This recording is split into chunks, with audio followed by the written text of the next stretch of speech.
Hello students, आज हम circulatory system का सेकंड पार्ट स्टार्ट करने वाले हैं और इसके अंदर हम ब्लड ग्रुप्स के बारे में नॉलेज लेंगे और साथ ही साथ थोड़ी सी नॉलेज ब्लड ट्रांसफ्यूजन के बारे में भी लेंगे।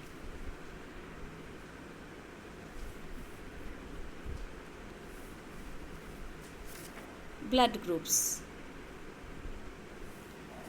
ग्रुप्स का जो सिस्टम है, सबसे ज़्यादा एक्सेप्टेड सिस्टम ABO सिस्टम, ये 1901 में डिस्कवर हुआ था। इसको डिस्कवर करने का श्रेय अलेक्जेंडर वीनर और कार्ल लैंडस्टीनर को जाता है और इसी कारण इन दोनों साइंटिस्ट ने Nobel award in physiology medicines में 1930 में जीता था। ब्लड ग्रुप को हम डिफाइन करते हैं one of the classes into which individuals और their blood can be separated on the basis of the presence और absence of specific antigens in the blood. मतलब जब हम इंडिविजुअल्स को एंटीजेंस के बेसिस पे डिवाइड कर सकते हैं, तब हम ब्लड ग्रुप टाइप कहते हैं। सबसे accepted system ABO blood group का है। इस सिस्टम के अंदर हमें समझना पड़ेगा कि अगर एंटीजन A प्रेजेंट होती है तो ब्लड ग्रुप A माना जाता है। इसी तरह अगर एंटीजन B प्रेजेंट है तो ब्लड ग्रुप B माना जाता है। यदि एंटीजन A और एंटीजन B दोनों प्रेजेंट हैं तो ब्लड ग्रुप AB बन जाएगा, और यदि एंटीजन A और एंटीजन B दोनों ही नहीं हैं, दोनों एब्सेंट हैं, तो ब्लड ग्रुप O के नाम से जाना जाएगा। तो इस प्रकार ABO ब्लड ग्रुप सिस्टम में A होता है, B होता है, AB और O, ये 4 ब्लड ग्रुप्स होते हैं। इस डायग्राम में आपको दिख रहा है कि ये RBC है। RBC के बाहरी सतह पर on the surface of RBC some particles are present. इनको एंटीजेंस कहते हैं। इन एंटीजेंस की वजह से ब्लड ग्रुप को उसका नाम मिलता है। जैसे in the first case you can see कि आप ब्लड ग्रुप A को बिलोंग करते हो अगर आपकी RBC के बाहरी सरफेस पे A एंटीजन है, और अगर नेक्स्ट में आप देखते हैं अगर आपके RBC के बाहरी सरफेस पे एंटीजन B है तो फिर आप B ब्लड ग्रुप को बिलोंग करते हो। कहने का तात्पर्य है कि जिस व्यक्ति की एंटीजन A प्रेजेंट होती है वो A ब्लड ग्रुप वाला होता है, जिस व्यक्ति में एंटीजन B प्रेजेंट होती है वो ब्लड ग्रुप B का होता है, और अगर किसी व्यक्ति की RBC में एंटीजन A और एंटीजन B दोनों प्रेजेंट हैं तो ब्लड ग्रुप AB को बिलोंग करेगा। और इसी तरह अगर किसी व्यक्ति में कोई भी एंटीजन प्रेजेंट नहीं हो, ना A ना B, तो वो ब्लड ग्रुप O को बिलोंग करेगा। नाउ ब्लड ग्रुप सिस्टम के अंदर हम एक और कारक पढ़ते हैं जिसको हम कहते हैं कि ये ब्लड ग्रुप पॉजिटिव है या ब्लड ग्रुप नेगेटिव है। ये पॉजिटिव और नेगेटिव कारक एक्चुअली RH फैक्टर कहलाता है। ये RH फैक्टर लैंडस्टीनर और वीनर ने बंदर की RBC के अंदर पता लगाया था। आम तौर पे 85% लोगों में ये फैक्टर प्रेजेंट होता है, महज 15% व्यक्तियों में ये फैक्टर प्रेजेंट नहीं होता। सामान्यतः RH व्यक्ति के ब्लड में कोई भी एंटीबॉडी उपस्थित नहीं होती जो RH फैक्टर के साथ रिएक्शन दर्शाती है, लेकिन ये एंटीबॉडी ऐसे व्यक्ति के शरीर में RH फैक्टर की उपस्थिति में उत्पन्न हो सकती है। मतलब the person who has got RH factor present, he does not have any antibodies, but the antibodies can be made to induce or produce in the body if it is given an RH positive blood.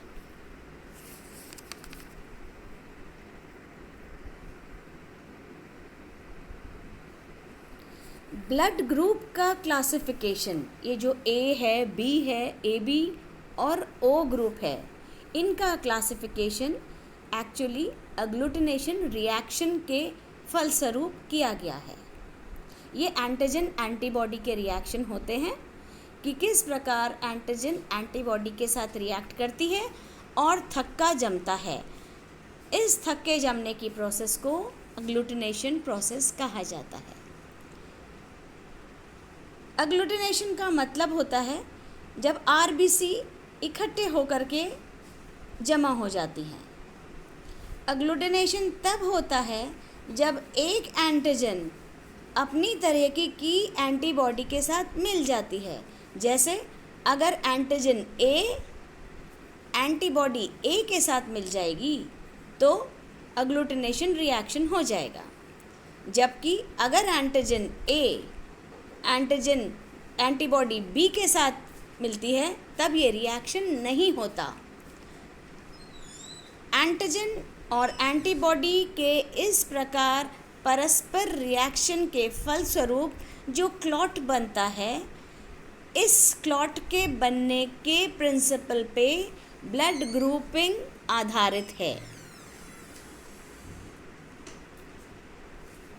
Now when we talk about the blood groups ABO system के, तब हम देखते हैं कि जो A blood group है उसमें antigen तो A प्रेजेंट है लेकिन एंटीजन B नहीं है और एंटीबॉडी B प्रेजेंट है। इसी तरह ब्लड ग्रुप B में एंटीजन B प्रेजेंट है, एंटीजन A मिसिंग है और एंटीबॉडी A प्रेजेंट है। इसी तरह ब्लड ग्रुप O में कोई भी एंटीजन प्रेजेंट नहीं है, जबकि एंटीबॉडी A और B दोनों मिसिंग हैं और एंटीजन A B दोनों मिसिंग है और एंटीबॉडी A और B दोनों प्रेजेंट है। और इसी तरह ब्लड ग्रुप AB में एंटीजन A और B दोनों प्रेजेंट हैं और एंटीबॉडी कोई भी प्रेजेंट नहीं है। तो ये रिएक्शन अगर आप करते हैं एंटीजन और एंटीबॉडी का, तब हम अग्लूटिनेशन रिएक्शन के वजह से इस तरह के ब्लड ग्रुप को क्लासिफाई कर सकते हैं। ब्लड ग्रुप्स डिफरेंट प्रकार के होते हैं। एक तो मेजर ब्लड ग्रुप जो हम बात कर रहे हैं ABO सिस्टम की, जिसमें RH फैक्टर इंक्लूडेड है, और दूसरा हम बात करते हैं माइनर ब्लड ग्रुप सिस्टम्स हैं, जैसे MN blood group system, LI, P, Lewis, Duffy, Kidd, Kell और लुथरन। ये भी एक तरह के ब्लड ग्रुप सिस्टम्स हैं जो कुछ टाइम तक प्रिवेल किए थे लेकिन आधारभूत ज़्यादा नहीं ले पाए। जैसे हम बात करते हैं ABO सिस्टम के बाद जो नेक्स्ट कॉमन सिस्टम है वो MN सिस्टम का है ना। जैसे एंटीजन A और B थी, वैसे ही यहाँ पे एंटीजन M और एंटीजन N है, लेकिन ये जो एंटीजन M और N है इनके खिलाफ कोई एंटीबॉडी नहीं है। ये सारे जो ब्लड ग्रुप्स हैं जो आप इतने सारे एक्सप्लेन कर रहे हैं, इनमें से कोई भी सफिशेंट एक्सप्लेनेशन अपना नहीं दे पाया जिसके द्वारा उनको ब्लड ग्रुप सिस्टम में मेजर रूप से कैटेगराइज करा जाए। तो हम ये मानते हैं कि ब्लड ग्रुप केवल एबीओ सिस्टम के ही सबसे ज़्यादा इम्पॉर्टेंट और सबसे ज़्यादा एक्सप्लेनेटरी रहे हैं, और हम भी एबीओ सिस्टम को ही मानते हैं। नाउ ये जो ब्लड ग्रुप सिस्टम हमने पढ़े हैं, ये इम्पोर्टेंस के तब होते हैं जब किसी व्यक्ति को ब्लड की ज़रूरत पड़ती है। इस प्रकार की ज़रूरत या तो ऑपरेशंस के दौरान या तो फिर कोई एक्सीडेंट या किसी और कमी के कारण होती है। जब व्यक्ति के अंदर ब्लड की कमी आ जाती है तो उसको दूसरे व्यक्ति से ब्लड चढ़ाया जाता है। ब्लड चढ़ाने के प्रक्रिया को हम ब्लड ट्रांसफ्यूजन का नाम भी देते हैं। ब्लड ट्रांसफ्यूजन ये एक ऐसा प्रोसेस है जिसमें अगर व्यक्ति को सही ब्लड ग्रुप नहीं चढ़ाया गया तो वो हानिकारक भी हो सकता है। जैसे कई प्रयोगों में पाया गया कि सभी ब्लड से कंसर्न्ड ट्रांसफ्यूजन सफल नहीं रहे हैं, और कई बार ब्लड चढ़ाने के बाद व्यक्ति की मृत्यु भी देखी गई है। इसका कारण या तो ब्लड ग्रुप के मैच न होने का कारण हो सकता है, या फिर ब्लड ग्रुप्स में प्रेजेंट RH फैक्टर की वजह से हो सकता है। एक RH नेगेटिव और RH पॉजिटिव ब्लड ग्रुप्स को जब आपस में चढ़ा दिया जाता है तो पहला ट्रांसफ्यूजन कामयाब रह सकता है, लेकिन आगे जा कर के ये भी हानिकारक सिद्ध हो सकता है।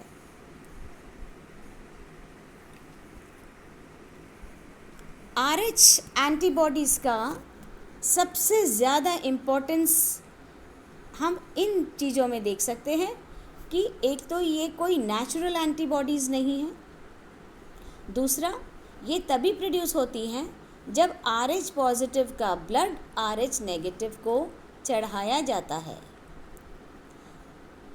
तीसरी इम्पॉर्टेंट बात कि एक बार जब ये एंटीबॉडीज़ बन जाती हैं तब बहुत सालों के लिए ये परसिस्ट करती हैं, और सेकंड ट्रांसफ्यूजन में ये फेटल हो जाती हैं या सीरियस हो जाती हैं। और बहुत इम्पॉर्टेंट बात ये है कि आम तौर पे आम जन के 85% पॉपुलेशन तो RH पॉजिटिव होती है, जबकि 15% पॉपुलेशन RH नेगेटिव होती है। तो RH पॉजिटिव या RH नेगेटिव होना ब्लड ट्रांसफ्यूजन के दौरान इम्पोर्टेंस रखता है। ये हीमोलाइटिक डिजीज़ेस को बचाने के काम आता है। पैटर्निटी डिस्प्यूट केसेस जब होते हैं तब काम आता है। मेडिको लीगल केसेस में ये काम आता है। कुछ कैंसरस स्टेजेस में ये काम आता है। मतलब RH फैक्टर ब्लड ट्रांसफ्यूजन के दौरान बहुत ज़्यादा इम्पॉर्टेंट होता है। तो ये बहुत ज़रूरी है कि कौन से व्यक्ति को किसका ब्लड चढ़ाया जाए। इसी संदर्भ में हम बात करते हैं यूनिवर्सल डोनर्स और यूनिवर्सल रेसिपिएंट्स की। ऐसा माना जाता है कि जिन व्यक्तियों में ब्लड ग्रुप O पाया जाता है वो यूनिवर्सल डोनर्स होते हैं, और AB ब्लड ग्रुप के व्यक्ति यूनिवर्सल रेसिपिएंट्स होते हैं। वो इसलिए कि डोनर्स में जब O ग्रुप को डोनर के रूप में हम देखते हैं तब एंटीजन उसमें कोई नहीं होती, एंटीबॉडीज़ दोनों होती हैं। तो जब कोई भी एंटीजन नहीं है तब आराम से ऐसे व्यक्ति का ब्लड ग्रुप दिया जा सकता है किसी को भी, ये आम मान्यता थी। अब यूनिवर्सल डोनर और रेसिपिएंट की थियरी भी नलीफाई कर दी है या काट दी गई है, क्योंकि एक ट्रांसफ्यूजन तक तो ये भी काम कर जाता है, सब्सिक्वेंट ट्रांसफ्यूजन्स में ये थियरी नहीं चलने पाती। So the blood group theory जो अपन स्टडी करे हैं वो केवल ABO सिस्टम की है, और बाकी ब्लड ग्रुप का ट्रांसफ्यूजन और इसके इफ़ेक्ट्स हम नेक्स्ट चैप्टर में करेंगे। Thank you.